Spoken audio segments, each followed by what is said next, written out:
Dave Neilson, Fantasy Sports Giant, coming back to you week 4 waiver wire watch for wide receivers in fantasy football. I'm going to give you some injuries that you need to keep an eye on and some guys that you might want to pick up for your fantasy football leagues this week. First off, wide receiver Randall Cobb, Thursday Night Football, going against the Chicago Bears. Did not play this last Sunday.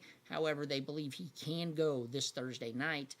He did practice on Tuesday, so that's a good sign that he should play on Thursday. Then we have wide receiver Kelvin Benjamin, left Sunday's game against the New Orleans Saints with a knee injury. No structural damage, however, he still can miss some time, so keep an eye on this. Julio Jones and Doug Baldwin, both really day-to-day right now. Julio Jones battling a back injury. Doug Baldwin, groin injury. Both believe should be fine for Sunday's games in Week 4. Then Crabtree, Michael Crabtree has a chest injury. Left the game against Washington Redskins Sunday night. Keep an eye on this situation, and same with Sammy Watkins as he is in concussion protocol.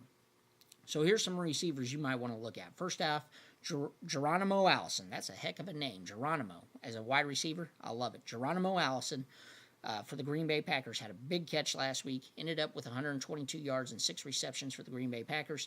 Packers love to throw the ball. Allison obviously could benefit if Randall Cobb is still not 100% on Thursday night. He's somebody you want to take a look at. Then you have Robert Woods for the Los Angeles Rams. Had over 100 yards receiving last week. Obviously, if Sammy Watkins cannot go, Woods even a bigger play for the Los Angeles Rams. Bryce Butler, 2 big receptions Monday night against the Arizona Cardinals. 90 yards and a touchdown. This is a guy who looks like he's starting to build some chemistry there with Dak Prescott, and I like him as a guy that you should be able to pick up and put in your flex position. Robbie Anderson and Sterling Shepard, not owned in a lot of owned in a lot of leagues, but there's still about 30% of leagues that they're not owned in.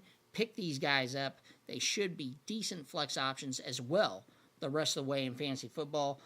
Same with Taylor Gabriel is another guy you might want to take a look at. If Julio Jones is down, I think Gabriel will be more involved in that offense if Jones is not 100%. And then also Will Fuller for the Houston Texans. Remember, this guy is the number 2 wide receiver for the Houston Texans until he broke his collarbone in the offseason. Keep an eye on him. He might be back this week. If he is, pick him up. If he doesn't play, even pick him up and stash him away because he is coming back real soon. And I think this guy's got a lot of talent and should be pretty successful in that Houston Texans offense. And finally, the guy who could benefit if Kelvin Benjamin doesn't play is Curtis Samuel, the rookie there for the Carolina Panthers. I know everybody loves Devin Funchess. They thought he was going to put up some big numbers last week against the Saints. He didn't. I think Samuel is the guy you want to take a look at.